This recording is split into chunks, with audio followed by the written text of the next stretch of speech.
राम की सौगंध खाकर राम से ही लड़ने चले हनुमान।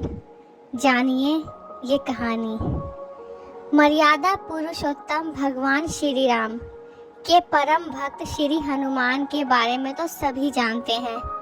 यह भी जानते हैं कि दशरथ नंदन राम हनुमान के हृदय में बसते हैं। लेकिन क्या आपको ये पता है, एक बार पवन सुत हनुमान श्री राम जी से लड़ने पहुंच गए थे। हो सकता है ये पढ़कर आपको हैरानी हो, लेकिन ये सत्य है और इस घटना का जिक्र श्री राम कथा में भी सुनने और पढ़ने को मिलता है। लेकिन इससे ज्यादा हैरान करने वाली बात यह है कि पवन सुत जब श्री राम से लड़ने के लिए तैयार हुए तो उन्होंने उनकी ही सौगंध खा ली। आइए जानते हैं ऐसा क्या हुआ था कि श्री राम के परम भक्त पवन सुत को उनसे युद्ध करना पड़ा। एक बार सेमूर पर्वत पर सभी संतों की सभा का आयोजन हुआ। कैरवत देश के राज सुकंत भी उस सभा में सभी संतों का आशीर्वाद लेने जा रहे थे। रास्ते में उन्हें देवऋषि नारद मिले। जब सुकंत ने उन्हें प्रणाम किया, इस पर श्री नारद जी ने उन्हें आशीर्वाद देकर यात्रा का प्रायोजन पूछा। राजा सुकंत ने उन्हें संत सभा के आयोजन की बात बताई। इस पर नारद मुनि ने कहा, अच्छा है, संतों की सभा में जरूर जाना चाहिए। ऐसा कहकर सुकंत को जाने का आदेश दिया। सुकंत जैसे ही सभा में जाने के लिए प्रस्थान करने लगे, तैसे ही नारद जी ने उन्हें आवाज दी। इसके बाद कहा कि जिस सभा में जा रहे हो उसमें सभी को प्रणाम करना, लेकिन ऋषि विश्वामित्र का अभिवादन बिल्कुल भी मत करना। इस पर सुकंत ने पूछा कि यह तो उचित नहीं है। तब श्री नारद जी ने कहा कि तुम भी राजा हो, वह भी राजा ही थे, अब संत हो गए हैं, मत करना प्रणाम। राजा सुकंत ने किया भी ठीक वैसा ही। सभा के समाप्त होते ही विश्वामित्र जी श्री राम से मिलने पहुंचे। वहां पहुंचकर उन्होंने बताया कि उनका अपमान हुआ है। वह इसे भूल भी जाते, लेकिन यह तो संत परंपरा का अपमान है। राम जी ने पूछा, गुरुजी क्या हुआ?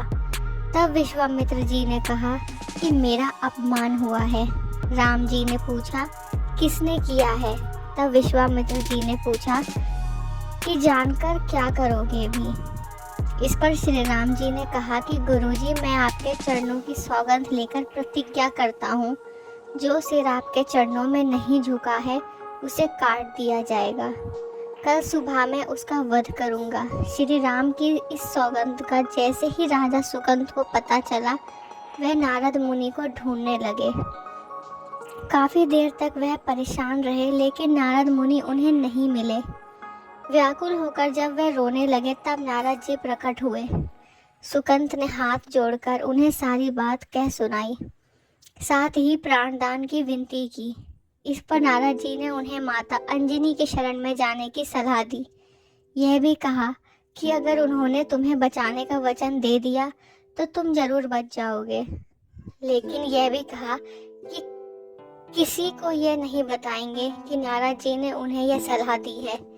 राजा सुकंत के रोने की आवाज सुनकर माता अंजनी बाहर आई। तब उन्होंने कहा कि माता, मुझे बचा ले, अन्यथा विश्वामित्र जी मुझे मार डालेंगे।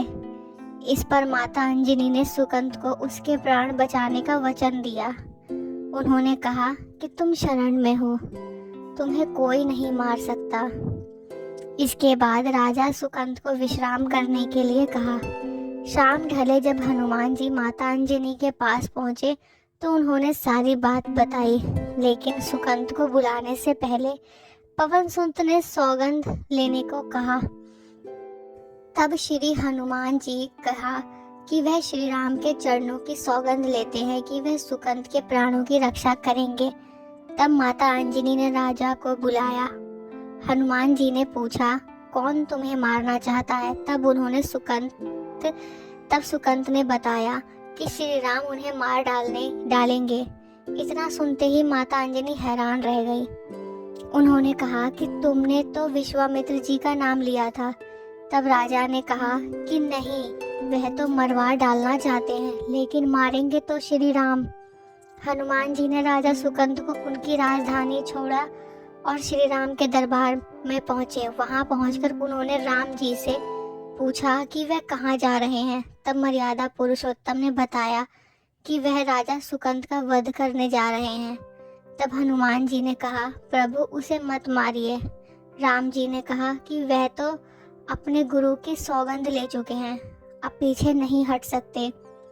हनुमान जी ने कहा, प्रभु मैंने उसके प्राणों की रक्षा के लिए अपने इष्ट देव यानी कि आपकी सौगंध ली है। तब राम जी कहते हैं कि ठीक है, तुम अपना वचन निभाओ, मैं तो उसे मारूंगा। हनुमान जी ने राजा सुकंद को लेकर पर्वत पर पहुंचे और राम का कीर्तन करने लगे। उधर राम जी राजा सुकंद को मारने के लिए उनकी राजधानी पहुंचे, लेकिन वह नहीं मिले तो वह उन्हें ढूंढते हुए पर्वत पर पहुंचे। वहां हनुमान राम का मंत्र जप कर रहे थे। राम जी को देखते ही सुकंद डर गए। उन्होंने कहा कि अब तो राम जी उसे मार ही डालेंगे। वह बार बार हनुमान जी से पूछता कि बच जाएंगे हम। तब उन्होंने कहा कि राम मंत्र का जप करते रहो और निश्चिंत रहो, भगवान नाम पूरा भरोसा रखो। लेकिन वह काफी डरे हुए थे। हनुमान जी ने सुकंद को राम नाम मंत्र के घेरे में बिठा दिया। इसके बाद राम नाम जपने लगे। राम जी ने राजा सुकंद को देखकर जब बाण चलाना शुरू किया तो वह राम नाम के मंत्र के आगे विफल हो जाते। राम जी हताश हो गए कि क्या करें। यह दृश्य देखकर श्री लक्ष्मण जी को लगा कि हनुमान जी भगवान राम को परेशान कर रहे हैं, तो उन्होंने स्वयं हनुमान जी पर बाण चला दिया। लेकिन यह क्या, उस बाण से पवन सुत के बजाय श्री राम मूर्छित हो गए। यह देखते ही लक्ष्मण जी दौड़ पड़े और देखते ही कि बाण तो हनुमान जी पर चलाया था, लेकिन मूर्छित राम जी कैसे हो गए। तब उन्होंने देखा कि पवन सुत के हृदय में तो श्री राम बसते हैं। राम जी जैसे ही होश में आए वे हनुमान जी की ओर दौड़े। उन्होंने देखा कि उनकी छाती रक्त से बह रहा है। वह हनुमान जी का दर्द देख नहीं पा रहे थे। वह बार बार उनकी छाती पर हाथ रखते और आंखें बंद कर लेते।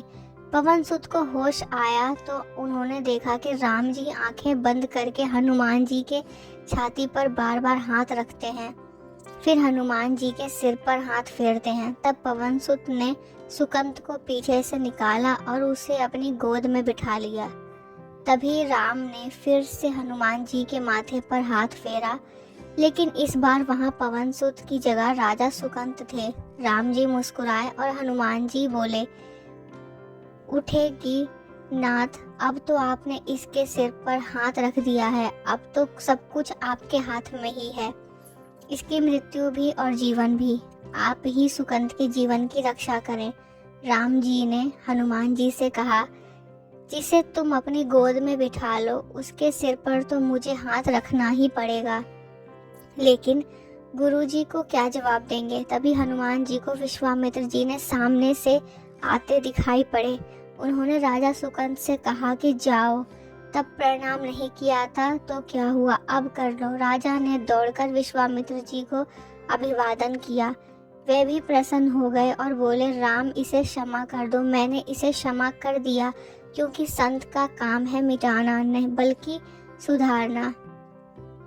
यह भी सुधर गया। उन्होंने सुकंद से पूछा कि संत का सम्मान न करने की सलाह तुम्हें किस कसम में मिली।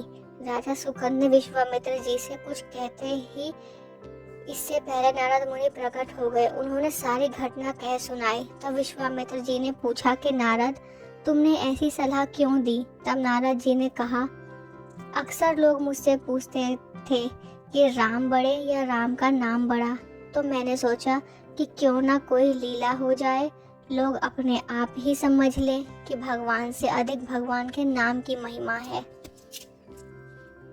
दोस्तों, ये थी हमारी आज की कहानी। आपको कैसी लगी हो हमें ज़रूर बताना। हम और अच्छी कहानियाँ आपके लिए लेकर आएंगे। और जिन्होंने भी अभी तक चैनल को सब्सक्राइब नहीं किया है वो जल्दी से जाके करें।